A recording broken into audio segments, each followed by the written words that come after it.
Hello. Today I'm gonna analyze the narrative of the famous horror game Mouse Washing. My topic is Whispers in the Void, exploring gender violence in mouse washing. What is mouse washing? It is a psychological horror game that follows the crew of a spaceship struggling to survive after a crash, told through a fragmented and non-linear timeline. The story explores themes of systematic oppression and human flaws, with a focus on the growing tensions among the crew. My argument is that while the game subtly portrays AI's experiences with gender violence, its fragmented narrative and limited perspective risk overshadowing her story, making her trauma feel secondary to other characters' arcs.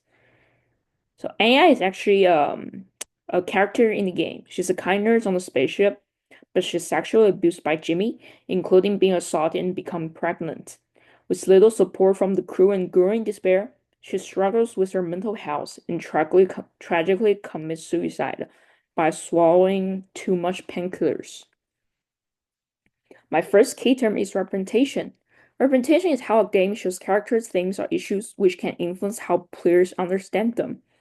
The example in mouse washing is that Aya's fear of her unlocked sleep quarters is a small but important detail that represents her lack of safety on the ship. Early in the game, she mentions feeling uneasy because her room can be locked, but this concern is dismissed by others. Later, when her pregnancy is revealed, player can connect this fear to the deeper issue of Jimmy's behavior, but because Jimmy's sexual abuse of her is never mentioned obviously in the game, so it's hard to actually discover that. And the game only hints at her trauma instead of addressing it directly. It represents how victims of gender violence often go unheard.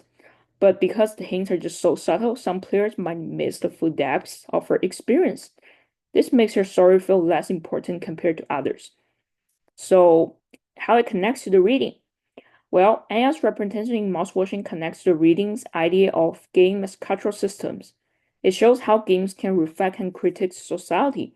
The reading explains that games create meaning through their rules, interactions, and representations, which are shaped by the cultures they're made in playing. And in mouse washing, Anne's lack of control over her story mirrors how real-world systems often silence and disempower victims of abuse. This reflects a cultural truth. People like Anne are often unable to change their circumstances because of the structures around them. The reading also talks about the semiotic shell, which is a layer of meaning added to a game through story, characters, and visuals. And in mouse washing, Anne's story adds emotional depth to the game. Her fear of Jimmy, her pregnancy, and her lack of power highlight the bigger cultural issue, how abuse victims are often ignored or forgotten. Player can uncover details about her story, but they can't help her change what happens to her. And this lack of interaction shows how society often fails to protect or support victims. So here's an example in the game.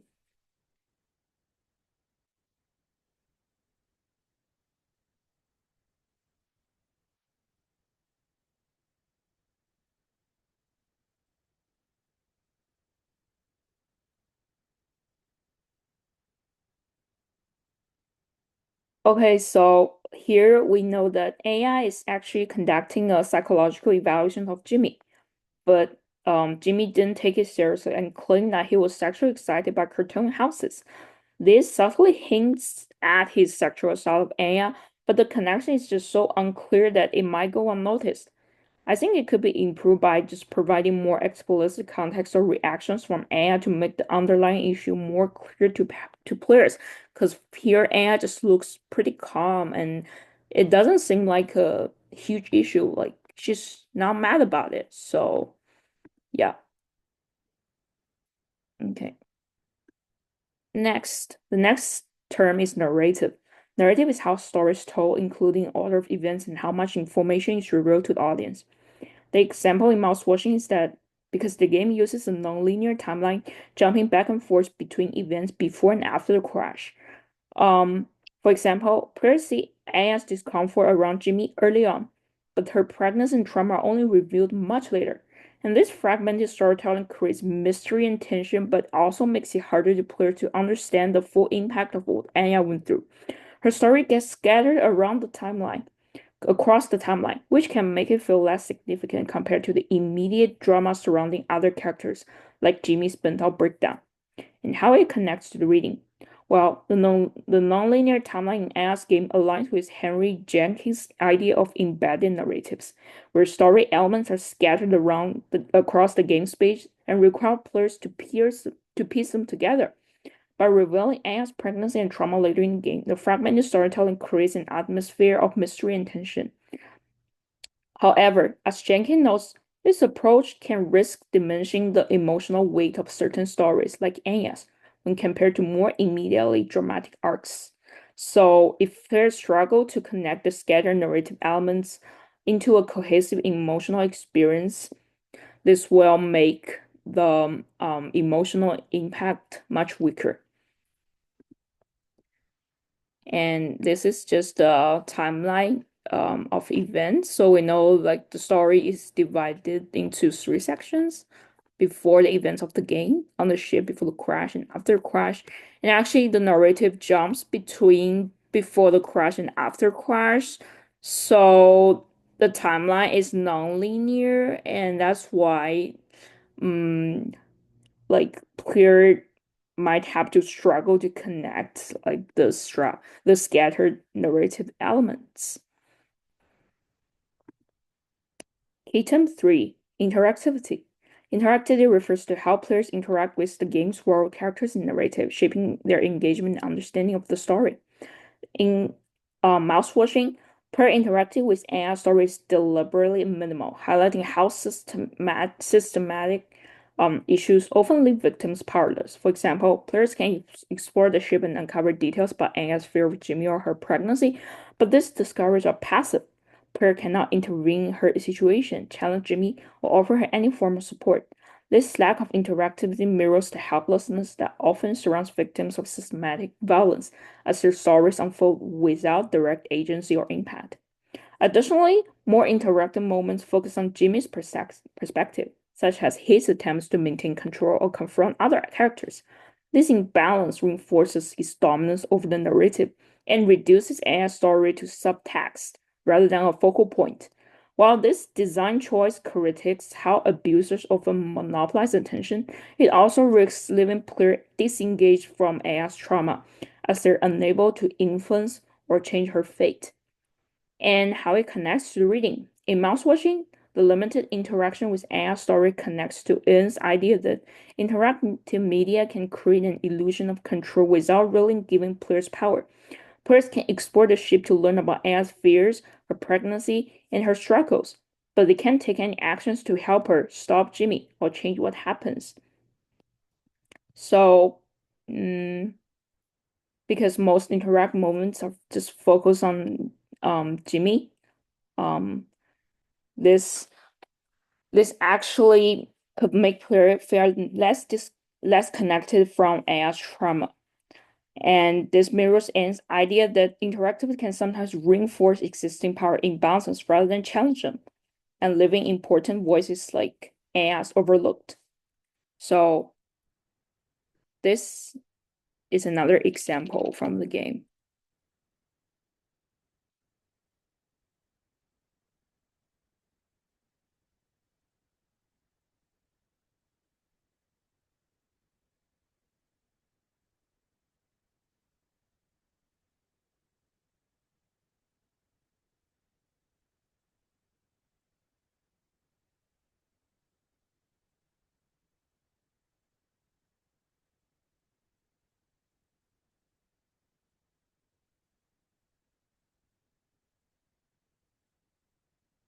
Okay, so here Jimmy discovers that Anya has locked herself in a room, and he becomes impatient and blames her for not being strong enough.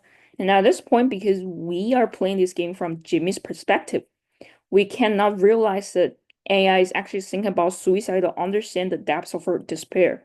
So it makes it easier to be swayed by Jimmy's perspective instead of emphasizing with Anya's struggle.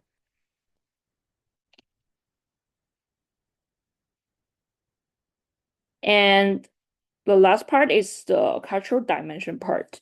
So I want to first talk about Pony Express. The Pony Express in this game is like the company that made the spaceship. And in real life, it can also serve as a symbolic connection to the themes of mouse-washing. Historically, the Pony Express was a mail service that valued speed, efficiency, and resilience, and it often requires its riders to face dangerous and um like tough conditions. Its real-life emphasis on endurance and productivity parallels the toxic workplace culture represented by the fictional Pony Express in the game, where similar values are taken to harmful extremes.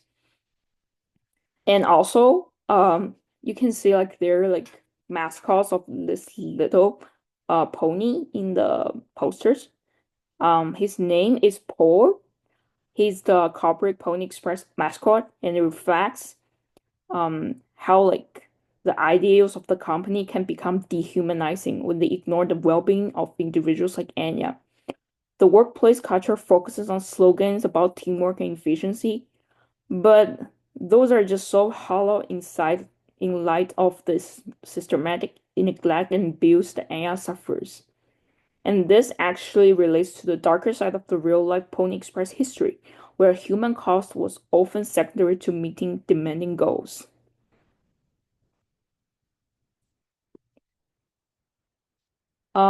So for this slide, actually there's also a post that shows like how Pony Express posters correspond to the characters. So like because you could see the posters in war and actually the slogan hints the fate of the characters, which is pretty tragic. And so for the conclusion part, I think I discussed three important points about of the game. The first one is the non-linear narrative. So mouse washing uses a fragmented timeline, and it gradually reveals Anya's trauma, such as fear of unlocked doors, her pregnancy, and Jimmy's abuse. I think this approach creates mystery, but it also risks overshadowing Anya's story with more dramatic arcs, like other characters' arguments, Jimmy's mental issues, and stuff like that. The second point is limited interactivity. So players can uncover passive clues about Anya's struggles but cannot intervene. It reflects her lack of control and systematic empowerment, but because more interactive moments focus on Jimmy. It reinforces his dominance in the narrative and leaves Anya's story as subtext. So this reduces the emotional weight of Anya's experience. And the next part is cultural symbolism. So the fictional Pony Express actually mirrors the real life emphasis on productivity and resilience at the expense of individual well-being. And post slogans actually highlight how AI struggles are ignored in the toxic system, prioritizing efficiency over care. The game also critiques cultural systems that silence victims and focus on surface-level ideals, leaving people like Anya powerless. And I think that's all about my presentation, but there are some additional questions to consider because I think my argument is pretty debatable. Like, the first question is how could the game make Anna's story more prominent without diminishing the subtlety for its critique of systematic abuse? So, mm, the because I think the game intentionally make Anna's tragic pretty subtle to to hint that like the systematic abuse is often not so obvious and we should pay attention to it. So I'm not sure if we should actually change this intention. And the second question is, would a more linear approach to storytelling better convey AI struggles, or would it reduce the mystery and tension of the narrative? Because I think one of the attractive part of the game is its non-linear storytelling. And if it becomes linear, it might be less interesting. The third question is, does the game focus on systematic neglect risk portraying individuals like Jamie as less culpable for their actions? This is also another question that I found in the critics because Jimmy is definitely like the evil in this game, but because the game actually tries to blame the system, then does it make Jimmy less culpable for his like evil behavior? So those are all the questions so we could consider further. Yeah, that's all my presentation. Thank you.